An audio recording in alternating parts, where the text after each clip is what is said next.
আমাদের প্রিয় আকা নবী করিম সাল্লাল্লাহু আলাইহি ওয়াসাল্লাম শাবানুল মুআজ্জমকে নিজের মাস হিসেবে উল্লেখ করেছেন। শাবানে মুআজ্জম, শাবানে মুআজ্জম, শাবানে মুআজ্জম, শাবানে। আর বিশেষ করে এই মাসের 15তম রাতে ইবাদত করার এবং পরের দিন রোজা রাখার উৎসাহ প্রদান করেছেন। এই রাতে নবী পাক সাল্লাল্লাহু আলাইহি ওয়াসাল্লাম কবরস্থানেও তাশরিফ নিয়ে গিয়েছিলেন।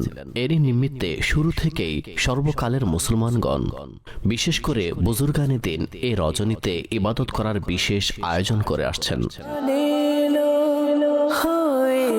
আমিরুল মুমিনিন হযরত ওমর বিন আব্দুল আজিজ রাহমাতুল্লাহি তাআলা আলাইহির ব্যাপারে এসেছে যে তিনি শবে বরাতের রাতে ইবাদতে মগ্ন থাকতেন।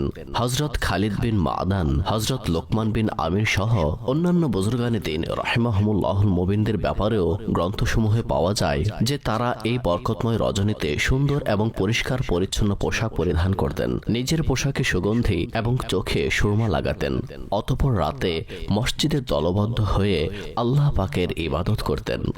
3য় শতাব্দীর বুজুর্গ আবু আব্দুল্লাহ মুহাম্মদ বিন ইসহাক ফাকিহি রাহমাতুল্লাহি আলাইহি বলেন, শবে বরাতে এখনো পর্যন্ত মক্কাবাসীরা এই রীতি পালন করে আসছে যে লোকেরা মসজিদে হারামে চলে আসে এবং নামাজ আদায় করে এবং তাওয়াফ করে, অতঃপর সারা রাত ইবাদত এবং কোরআন তিলাওয়াতে মগ্ন থাকেন। তাদের মধ্যে অনেকে 100 রাকাত নফল নামাজ এভাবে আদায় করেন যে প্রতি রাকাতে সূরা ফাতিহার পর 10 বার সূরা ইখলাস পাঠ করেন, জমজম শরীফ পান করেন, তা দিয়ে গোসল করেন এবং নিজেদের অসুস্থ আত্মীয়দের জন্য জমজম সংগ্রহ করে রাখেন।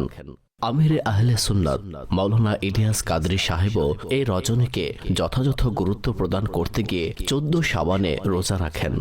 অতঃপর সূর্যাস্তের পূর্বে আমলনামার অন্তিম মুহূর্তে এবং মূল্যবান বিশেষ সময়ে মোনাজাত এবং হৃদয়গ্রাহী দোয়া করে থাকেন, যেখানে হাজারো এবং মাদানী চ্যানেলের মাধ্যমে লাখো মানুষ তার সাথে দোয়ায় অংশগ্রহণ করেন। অতঃপর রোজার ইফতার এবং মাগরিবের নামাজ আদায় করার পর নতুন বছরকে ইবাদত এবং নেকির দ্বারা শুরু করার জন্য বুজুর্গানে দিনের অভ্যাস অনুযায়ী 6 রাকাত নফল নামাজ, ইয়াসিন শরীফের তিলাওয়াত এবং শাবানের দোয়া পাঠ করার ধারাবাহিকতা থাকে। অতঃপর ঈশার নামাজ আদায় করার পর সারা রাত ইজতিমায়ে জিকির ও নাত, সুন্নতে ভরা বয়ান, ইলমে দ্বীনের মাহফিল, প্রশ্নের উত্তর প্রদান, তওবা ও ইস্তেগফার, অতঃপর দোয়া, তারপর সাহরি এবং ফজরের নামাজ জামাত সহকারে আদায় করার মাধ্যমে এই আমলি বিষয়াদি সম্পূর্ণ করেন। শাবানে মুআজ্জম, শাবানে মুআজ্জম।